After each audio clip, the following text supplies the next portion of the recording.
Good morning, everybody, and welcome to another Monday morning pep talk. I am here with Miss Nellie, who is laying on the back of the recliner in her usual position, overseeing the world, overseeing her world.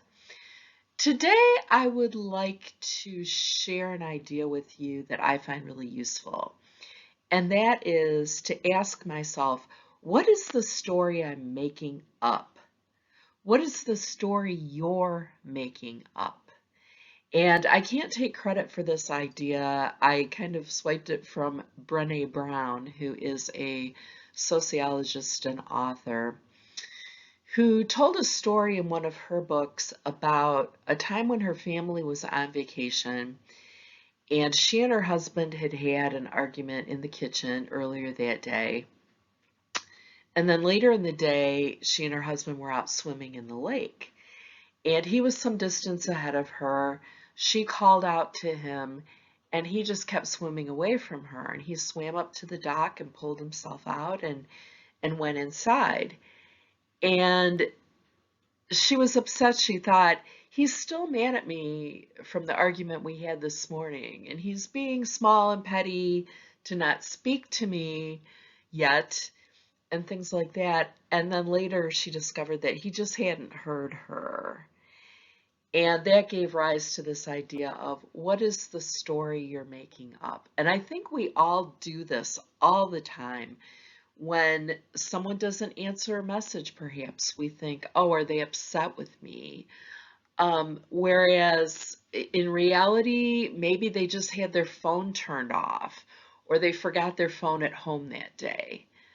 But we sometimes fail to give each other the benefit of the doubt, and we do make up these stories. We make up a story that a boss or a professor or a friend or classmate is upset with us.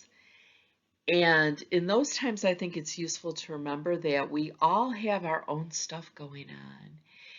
And we tend to focus more on ourselves than on other people. So chances are that other person is also focused on their own business, right? They're focused on their own stuff.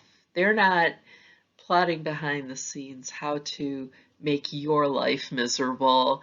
They're just trying to get through the day. There have been many times where I've been in a mood for whatever reason, and people have misinterpreted that to think that I was upset about something. I've mentioned before that my default facial expression, if I'm not mindful of what I look like, tends to be a scowl. I have what they call RBF, and you can fill in the blanks there for yourself, but people sometimes think I'm angry when I'm just kind of in my head and I'm just thinking. And I've told this story before too. One day I was just walking across the plaza at the university and a woman came up to me and said, "Are you all right?" I just had my thinking face on. That has happened before with students too, where they've thought I was scowling at them when I wasn't.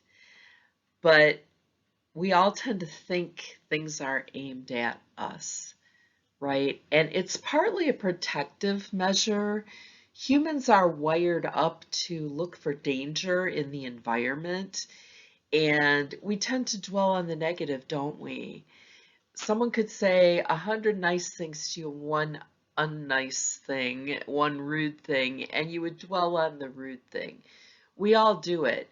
And it's the way our brains are configured to look for danger and look for threats. I'm saying if we can raise our awareness of these things and we can be mindful of it, we'll be less likely to make up stories. Humans are meaning-making individuals, especially in communication studies. We talk about that, how we're all trying to make meaning out of other people's behavior. But it's useful to be aware of when we are attaching meanings that might not be accurate. Okay, I wish you a wonderful week. Contact me if you need to talk to me during office hours, and I will see you again very soon. Bye-bye.